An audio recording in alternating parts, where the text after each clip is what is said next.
आकृति परीक्षा। ये एक ऐसी परीक्षा है जिसके बारे में अगर आपको भी मैं बोलूँ कि 5 लाइनें बोलो तो आप में से कुछ ही लोग जो हैं इसको डिस्क्राइब कर पाएँगे। नमस्ते दोस्तों, आज हम पढ़ने जा रहे हैं अपने चैप्टर 3 की लास्ट परीक्षा जिसका नाम है आकृति परीक्षा। हमारा जो चैनल है यहाँ पे हम आपको क्लिनिकल स्किल्स भी सिखाते हैं और थ्योरी पार्ट भी पढ़ाते हैं। हमारी वीडियोस के माध्यम से पढ़ने के लिए हमें आप सब्सक्राइब करें और अपने दोस्तों के साथ में हमारे चैनल को शेयर करें, ठीक है? तो चलिए शुरू करते हैं आकृति परीक्षा। तो जैसे मैं बात कर रही थी कि सेशन सुनने से पहले आप लोगों को बहुत ही फ्यू कम मतलब कि बहुत ही कम पॉइंट्स जो हैं वो पता रहेंगे आकृति परीक्षा के बारे में, लेकिन आफ्टर सेशन आप इसको अच्छे से डिस्क्राइब कर पाएँगे। आपको पता रहेगा कि जो परीक्षा है हमारी इसका रियल में क्या मतलब है, ठीक है? तो जो ये परीक्षा है, ठीक है? पहले आप आकृति परीक्षा का आकृति वर्ड का मतलब देख लो। देखो आकृति से आप क्या समझते हो? जैसे हम पढ़ते थे ना फर्स्ट सेकंड क्लास में, आकृति का मतलब क्या होता है? आकृति मतलब मॉर्फोलॉजी, है ना? किसी चीज़ की शेप क्या है, साइज़ क्या है, ओवरऑल मतलब उसकी डिस्क्रिप्शन। जैसे हमने बतानी हो कि गाय कैसी है ना? तो हम क्या बताएँगे? उसकी आकृति बताने की कोशिश करेंगे किसी दूसरे व्यक्ति को। तो आकृति क्या हम कैसे समझाते हैं? Similarity to any other known object के साथ हम सिमिलैरिटी बताने की कोशिश करते हैं। जैसे आपने कोई न्यू जानवर देखा, ठीक है? जो कि गाय के जैसा दिखता था, तो आप क्या बोलोगे कि वो जानवर दिखने में बिल्कुल गाय के जैसा था। आपने उस जानवर की आकृति कैसे बता दी? गाय के जैसी। ठीक है? तो आकृति के सिनोनिम्स या उसके वर्ड मीनिंग्स जो मैंने निकाले हैं टेक्स्ट पढ़ के, वो मुझे ये लगे हैं कि आकृति का मतलब है शेप, किसी चीज़ का साइज़, उसकी ओवरऑल डिस्क्रिप्शन देना, या किसी नोन ऑब्जेक्ट के साथ उसको कंपेयर करके जैसे अनुमान करके बताना, मॉर्फोलॉजी उसकी बताना या फिर आउटलुक बताना कि वो देखने में बाहर से क्या चीज़ है, वो है आकृति। ठीक है? तो चलिए शुरू कर लेते हैं हमारी टेक्स्ट बुक से। तो आचार्य चरक ने आकृति जो है उसको लक्षण का पर्याय भी बताया गया है, ठीक है? जब आप पंच निदान पढ़ते हो तो पंच निदान में आता है निदान, पूर्व रूप, रूप, उपशय और संप्राप्ति। तो यहाँ पे जो रूप है जिसे हम लक्षण भी कहते हैं, ठीक है? तो जब आप लक्षण के वो पढ़ते हो किसके क्या डिस्क्रिप्शन है या इसके पर्याय जब आप पढ़ते हो ना, तो रूप का ही लक्षण भी इसका पर्याय है और आकृति भी रूप का ही पर्याय है। तो इसका मतलब क्या हुआ? यानी कि जब भी हम किसी डिज़ीज़ की या फिर मतलब किसी रोग की आकृति पढ़ रहे हैं, तो दैट मीन्स हम उसका रूप पढ़ रहे हैं, उसका मेन लक्षण हम पढ़ रहे हैं, ठीक है? तो आकृति का मतलब, क्योंकि आचार्य चरक ने इसको रूप का क्या बताया है? उसका पर्याय बताया है, लक्षण का पर्याय बताया है, तो इससे हम ले सकते हैं कि वो क्या चीज़ है? उसका आउटलुक है या फिर उसका मेन लक्षण है, आकृति, ठीक है? और संस्थान को भी आकृति कहते हैं, संस्थान भी लक्षण का पर्याय है, ठीक है? तो संस्थान शब्द का मतलब क्या होता है? संस्थान का मतलब होता है आकार। और आकृति की जब हम बात कर रहे हैं तो आकृति से हम रोगी की आकृति की बात भी करते हैं और स्वस्थ पुरुष की आकृति की भी बात करते हैं, ठीक है? अब आप बोलोगे स्वस्थ पुरुष की तो आकृति बताई ही नहीं है, बताई गई है। स्वस्थ पुरुष की आकृति कहाँ पे बताई है? जब आप आचार्य चरक के द्वारा दिया गया शारीर स्थान पढ़ते हो, तो शारीर स्थान में वहाँ पे बता रखे है कि जिस पुरुष की आयु लंबी होगी, उसकी नाक कैसी होगी, उसका जो है वो माथा कैसा होगा, है ना? उसकी ओवरऑल हाइट कितनी होगी, ऐसे हमारे जितने भी अंग-प्रत्यंग हैं, उन सबका अंगुल प्रमाण दे रखा है, ठीक है? कि अगर ये चीज़ इतने अंगुल होगी, तो वो जो व्यक्ति है वो दीर्घायु रहेगा, इतनी होगी तो वो मध्यम आयु रहेगा, इतनी रहेगी तो वो उसकी आयु हीन रहेगी। तो ये किस चीज़ की आकृति बता रहे हैं? ये स्वस्थ पुरुष की आकृति बता रहे हैं, ठीक है? तो आकृति सिर्फ़ रोगियों के लिए नहीं है, स्वस्थ पुरुष के लिए भी आकृति परीक्षा हम करते हैं, ठीक है? फिर यहाँ पे वही बताया कि स्वस्थ पुरुष के लिए हम क्यों करेंगे आकृति परीक्षा? उसके आयु को जानने के लिए। यही देख लेंगे उँगली प्रमाण से कि कितने-कितने उँगल उसका मेज़रमेंट आ रहा है उसके अंग-प्रत्यंगों का, और हम उससे उसकी आयु बता सकते हैं।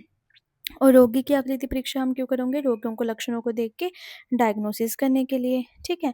अब आकृति को कुछ जो डॉक्टर्स हैं, जो कुछ वैद्य हैं हमारे, वो जनरल एग्ज़ामिनेशन कह देते हैं।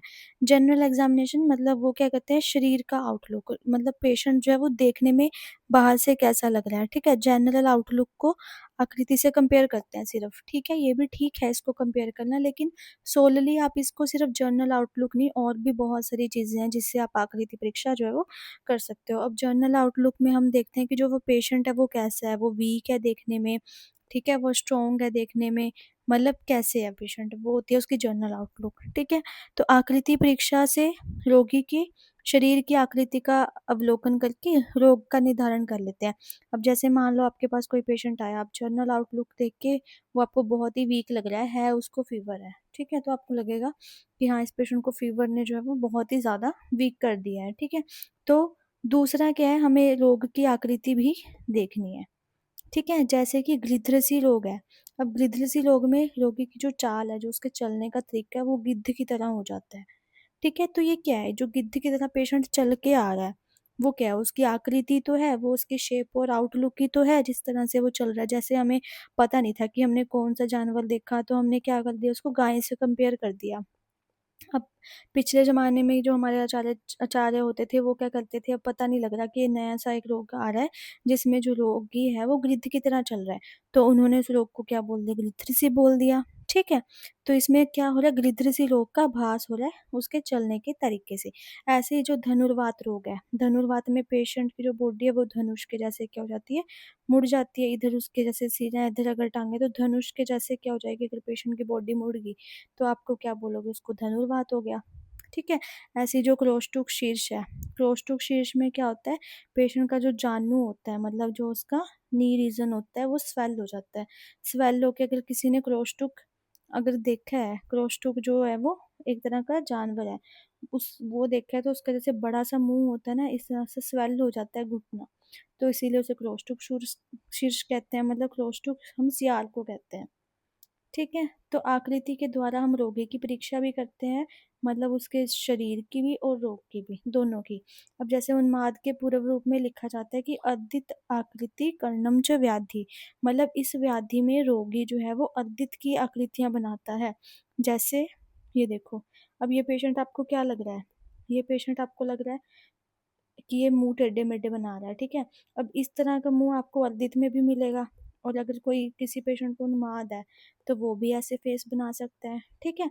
तो ये क्या हो गया, अर्दित कर्णम जो व्याधि, जिस व्याधि में पेशेंट जो है वो अर्दित के समान लगता है, वो उन्माद का पूर्व रूप होता है। फिर प्लीहा वृद्धि। प्लीहा वृद्धि में क्या होता है, जो आपकी स्प्लीन है हमारी, ठीक है? किसी पेशेंट की, जैसे ये अम्बिलिकस है, ये मान लो एब्डोमेन है, इस साइड लीवर पड़ा है, यहाँ पे स्प्लीन पड़ी है। तो जिसकी स्प्लीन बढ़ जाती है वो इस तरह से बढ़ती है अम्बिलिकस की तरफ, ठीक है?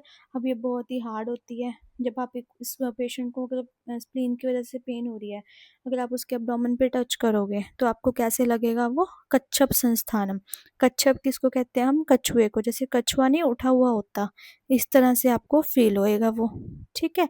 तो कच्छप संस्थान लगेगी। ऐसे ही बद्धगुदोदर, बद्धगुदोदर में पेशेंट का जो एब्डोमेन है उसमें आपको गोपूँछ के जैसे आकृति जो है वो दिखाई देगी, ठीक है? जैसे ये मान लो, ये मैंने एक्स-रे दिखाया है यहाँ पे बद्धगुदोदर का। अब यहाँ पे गोपूँछ आकृति ये देखो बन रही है ना, पूँछ के समान। गऊ की पूँछ कैसी होती है? ऐसी टेपरिंग होती है, ये वाली, ठीक है? तो ये बद्धगुदोदर में जब आप पेशेंट का एक्स-रे हम करवाते हैं, तो वहाँ पे इंटेस्टाइन में हवा भरने की वजह से, क्योंकि नीचे तो ब्लॉकेज की वजह से इंटेस्टाइन ब्लॉक हो जाती है, तो जो ये गोपूँछ के जैसे शेप बन रही है, ये एयर एयर लेवल की वजह से बनती है, ठीक है? तो बद्धगुदोदर में हमें ये मिलती है। ऐसे यहाँ पे बहुत सारी दे रखी हैं, जैसे गंडमाला। गंडमाला में कैसे होता है, माला के जैसी आकृति। अब देखो, गंडमाला में मल्टीपल नोड्स जो है उनकी स्वेलिंग हो जाती है, ठीक है? ऐसे लगता है गले में कोई माला लटकाई हुई है पेशेंट ने इंटरनल साइड, ठीक है? ऐसे ही अंगुलियों में वक्रता, उँगलियाँ टेढ़ी हो जाती हैं, कब, वात रक्त में।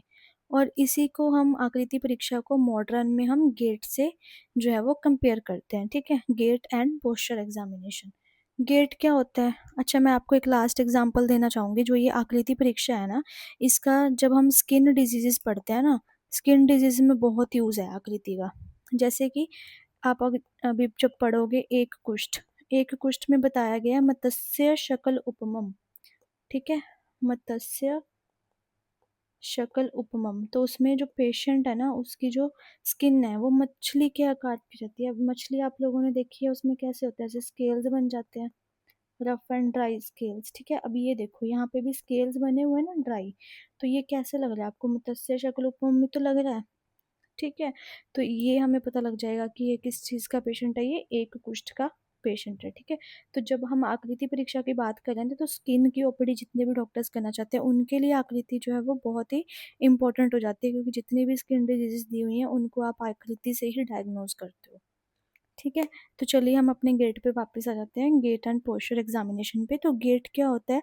गेट से हमें वैल्यूएबल इंफॉर्मेशन पता लगती है, स्पेशली मस्कुलोस्केलेटल और न्यूरोलॉजिकल फंक्शन के बारे में, ठीक है, कि मसल्स सही से काम कर रही हैं हमारी उसके बारे में, प्लस नर्व्स के और आप मसल्स का आपस में इंटीग्रेशन कैसा है उसके बारे में, ठीक है। अब गेट क्या होता है? पेशेंट किस तरीके से हमारे पास चल के आता है। जब मैंने आपको हिस्ट्री टेकिंग का लेक्चर मैं दूंगी ना जब आपको, तब मैं आपको बताऊंगी कि हिस्ट्री टेकिंग तब से ही शुरू हो जाता है जब पेशेंट आपकी ओपीडी में एंटर करता है, ठीक है। और जब पेशेंट ओपीडी में एंटर करता है उसी टाइम हम जो है उसका क्या गेट चेक करते हैं, ठीक है। जैसे यहाँ पे एक लेडी दिखाई हुई है जिस जो कि पेन में है, ठीक है। अब यहाँ पे आपको देखना है कि उसका चलने का तरीका जो है वो क्या है, वही क्या है आपका गेट है, ठीक है। अब जो ये गेट है डिफरेंट डिफरेंट डिजीजेस में अलग अलग तरह के होते हैं। सबसे पहले आ जाता है ऑब्जर्व कब करना है आपने गेट, तब ऑब्जर्व करना है जब आपका पेशेंट आपके एग्जामिनेशन रूम में या फिर आपकी ओपीडी में एंटर कर रहा है। आपने देखना है कि वो किस तरीके से चल रहा है, चलने में कोई एसिमेट्री तो नहीं है, लिंपिंग तो नहीं कर रहा, रुक चुक के तो नहीं चल रहा, या फिर चलने में उसको कोई दिक्कत तो नहीं है ना। फिर उसके बाद आपने जर्नल इंस्पेक्शन कर लेनी है कि वो देखने में कैसा है, उसकी हाइट वेट क्या है, मसल्स ग्रोथ हो रखी है कि नहीं हो रखी है, वेस्टिंग तो नहीं है मसल, है ना, पतली तो नहीं हो रखी। एंड में आपने उसका गेट असेसमेंट करना है। बहुत तरह के गेट होते हैं, जैसे antalgic gait, Trendelenburg gait, ataxic gait, steppage gait, scissoring gait and Parkinson's gait. ये कुछ इंपॉर्टेंट है, ठीक है।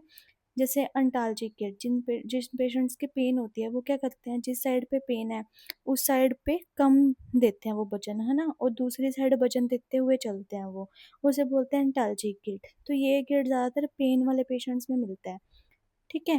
पेन वाले में तो मिलता है जिनको जैसे अर्थराइटिस है या कोई फ्रैक्चर हो रखा है या कोई सॉफ्ट टिश्यू इंजरी है। फिर अटैक्सिक गेट किस में मिलता है?